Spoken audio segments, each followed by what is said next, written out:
Welcome to the Peaceful Worldschooling Podcast with Angela Harders. Together, we will create a peaceful world beginning right in our own hearts and homes.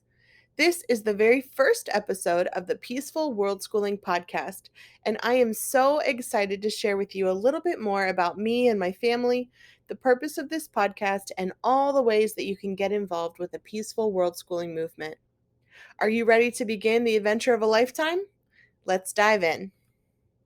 First, I wanted to share with you a little bit about myself. My name is Angela Harders. I was born and raised in the suburbs around Washington, D.C. I attended a very small Christian private school from preschool through 8th grade, and then I transferred to one of the largest public high schools in the state. Talk about culture shock. After I attended high school, I attended Liberty University, the largest Christian university in the world, where in just 2.5 years I finished 2 bachelor's degrees with honors, one in Spanish and one in teaching English as a second language, with a minor in applied linguistics.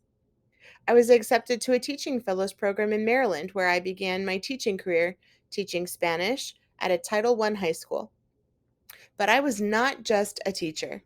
I also served as a softball coach and organized the very first international community service trip for my students to spend our spring break serving at an orphanage in Guatemala.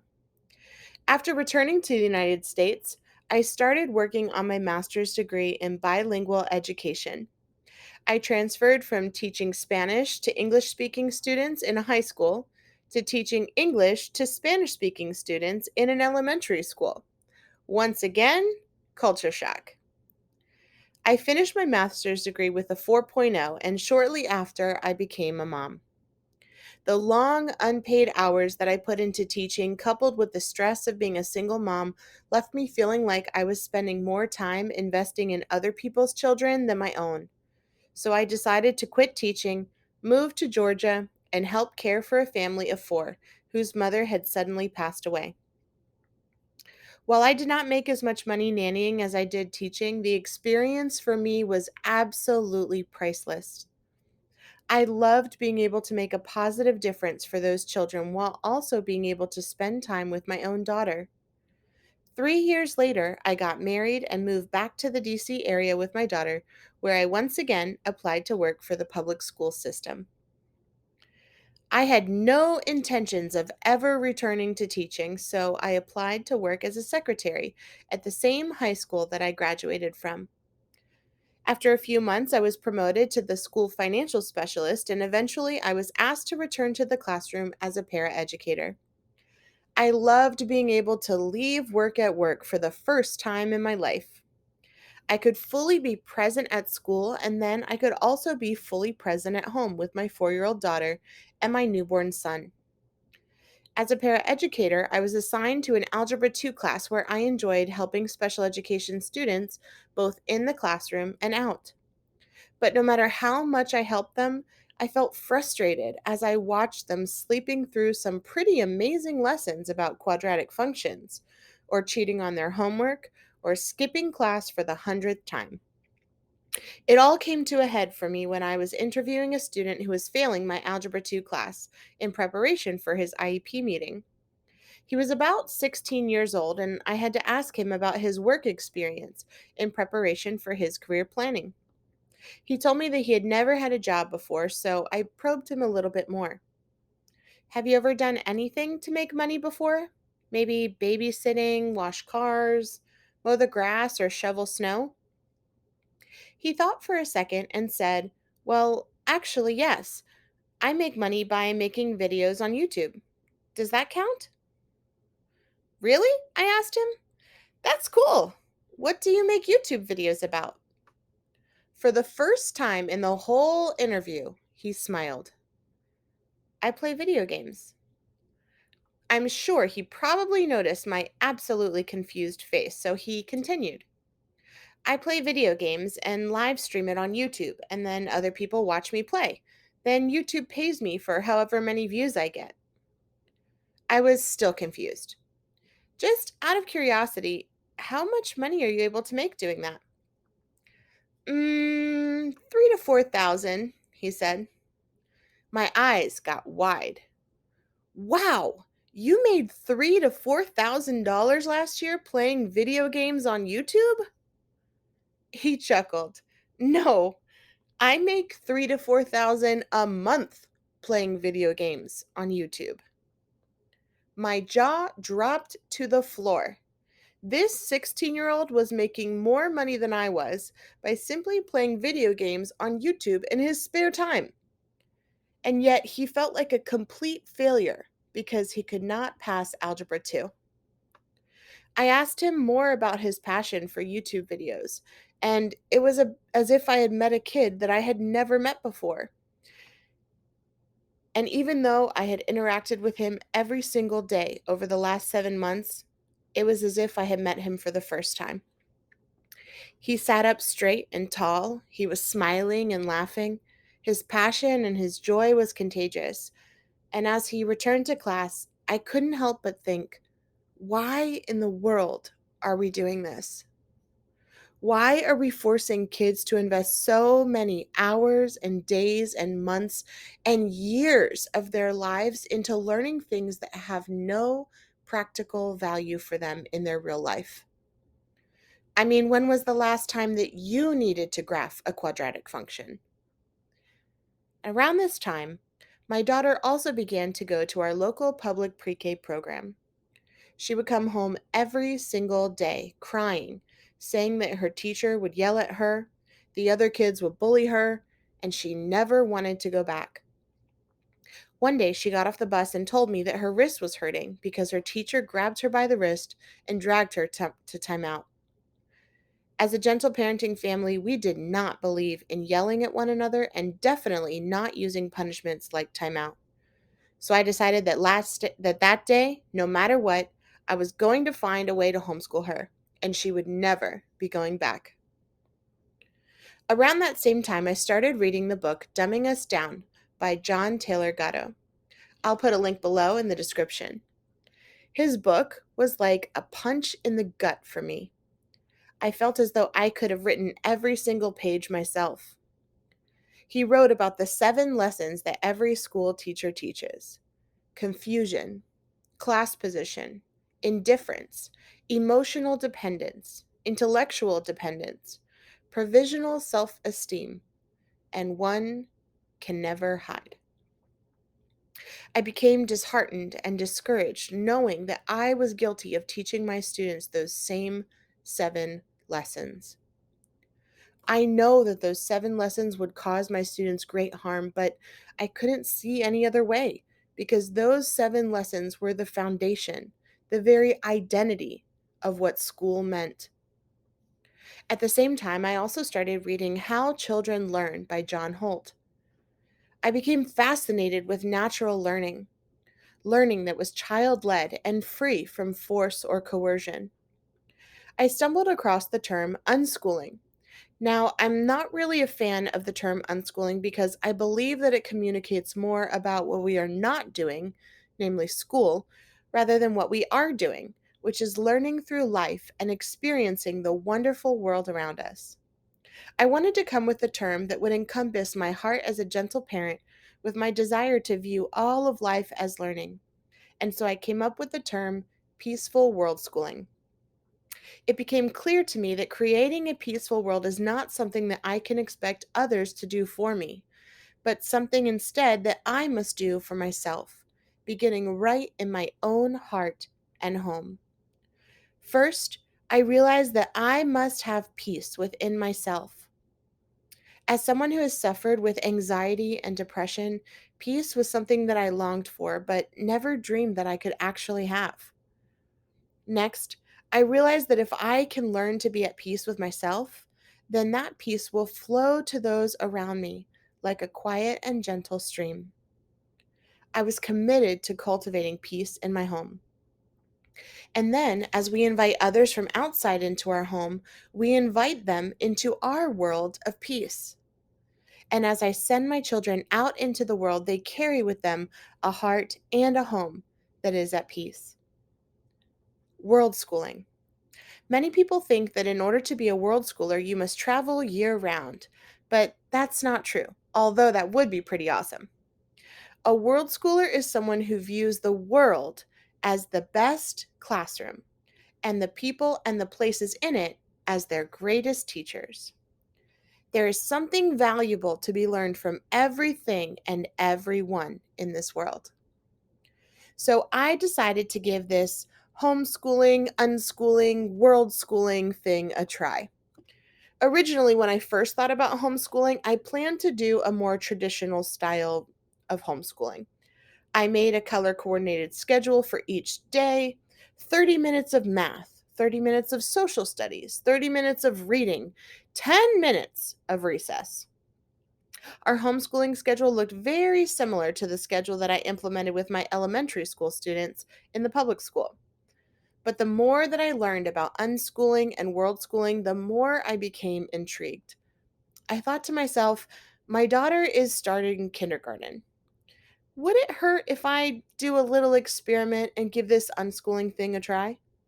Worst case scenario, we both hate it, and then we can just do something different next year. I took great comfort in the fact that I could try and experiment with different things, and if something didn't work, I wasn't stuck. We could always change and do something different. So my 5-year-old daughter and I started unschooling officially. We lived as though school did not exist. We simply did life together. But I was nervous. I was scared. As a reading teacher for many years, I was terrified that if I did not teach my daughter how to read, then she would never learn how to read. I was also worried about what people would think of me. What would people think of the reading teacher who has a child who can't read? Could she really learn to do it by herself? I had heard many other unschoolers claim that children really do learn how to read as naturally as they learn to walk or talk, but I simply did not believe it. I had to test their theory and see if what they were saying was really true. Can a child really learn how to read without being taught? Can a child really learn math without being forced? I knew that in order to start this homeschooling journey, I would need to go through a process of deschooling. Deschooling is a process by which we unlearn all that we have been taught about what learning is and what learning isn't, what learning is supposed to look like, and how learning is supposed to happen. During the deschooling process, you live like every day is Saturday. You read together, watch movies together, do chores together, cook together, clean together, play games together, run errands together, go out together, and more. Experts recommend taking 1 month for every year that you've been in school in order to deschool. So in my case, because I have a master's degree, I needed to deschool for 2 years. I decided that I was going to go all in with this experiment. I was going to make an effort to stop viewing myself as a teacher, but instead I was going to shift to viewing myself as a student. I was going to become a student of my child. After all, she is the expert in her. So every day I made a conscious effort to observe her. How does she like to spend her time? How does she handle things when she gets frustrated? What motivates her? What does she enjoy doing and being? How does she learn best? I also began to ask myself, what is she truly learning? Really desired to view all of life as learning. And so I made a conscious effort to look for the learning that she was already doing. I began to see that when she was playing dolls, she wasn't just playing dolls. She was learning about dialogue, plot lines, taking turns, proper manners, drama, organization, sequencing, and more. When she was helping me running errands at the grocery store, we weren't just running errands. She was learning money, unit price, estimating, reading ingredients, how to make healthy choices, counting, and more. When she was at the park playing, she was learning how to make friends, how to include someone who feels left out, how to be aware of her surroundings, how to work together with others, how to test her body and her mind, how to exercise, how to explore freely, all of which are valuable lessons to learn, just as any math or science or social studies lesson. The more that I began to see all of life as learning, it was as if the stress and the pressure that I had put on myself and consequently on my daughter began to fade away. You see, when my daughter was born, we already had a solid foundation of love and connection and respect. I embraced an attachment parenting style that was different than anything else that I had seen or experienced before. As my daughter became a toddler, I embraced a gentle parenting style that again was built on a foundation of love and connection and respect, different from anything else that I had seen or experienced before. And now that my daughter was 5 and ready to officially start school, I knew that I wanted to embrace unschooling or peaceful world schooling because of the foundation of love and connection and respect. Again, her education was going to be something different than anything else that I had ever seen or experienced before. But I was faced with this strange dichotomy in my life. At home, I was embracing complete educational freedom for my daughter. But at school, I found myself being squashed by the rules and the rigidness and the rote rottenness that was eating away at the joy of the children that were sitting in the desks in my classroom. I tried my best to go against the grain. I would be honest with my students. Will you need this in real life? Probably not, but let's try our best. I would talk to them about their passions and their interests. I tried my best to make connections of real life to the things that they were learning about, trapped within those four white walls. I tried my best to give them freedom as much as possible.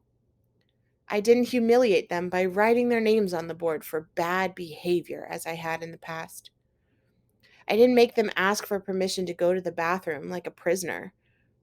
I didn't assign them homework because I wanted so desperately to give them the gift of time. I treated them as human beings with kindness, gentleness, and respect. I saw wonder and something wonderful in each and every one of them, and I made sure that they knew it. I made it my mission to let every child that stepped foot inside my classroom know that they were loved and that they had the power to make a difference in the world, that their unique passions and interests were valuable and important. I made sure that my students knew that I cared about each and every single one of them as individuals, and that I cared more about their character than any content they might learn in any classroom. They would often hear me say, "What you do is a reflection of who you are, and who you are is more important than what you do. Do not focus on doing, but rather focus on being. Be brave, be honest, be kind, be responsible, be generous, be you." It wasn't long before my supervisor noticed something in me that I had always known. I have a passion for working with children and making a difference in their lives. She suggested that I get my certification in special education and return to the classroom as a teacher. I was a bit hesitant, but I finally decided that if my daughter could learn something new, then I guess I could too. So I embraced the challenge and I went for it.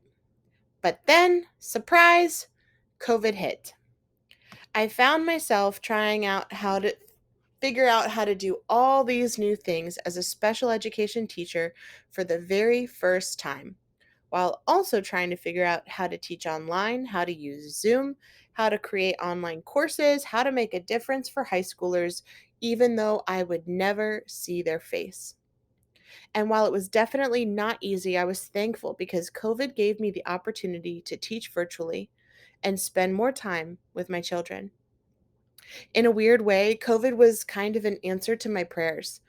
As a single mother, I had always wanted to be able to be with my children, but I never imagined that it would be possible. As I finished my first year teaching special education, it became clear to me that I did not want to continue to teach or relate to children through force, coercion, threats, manipulation, or bribes.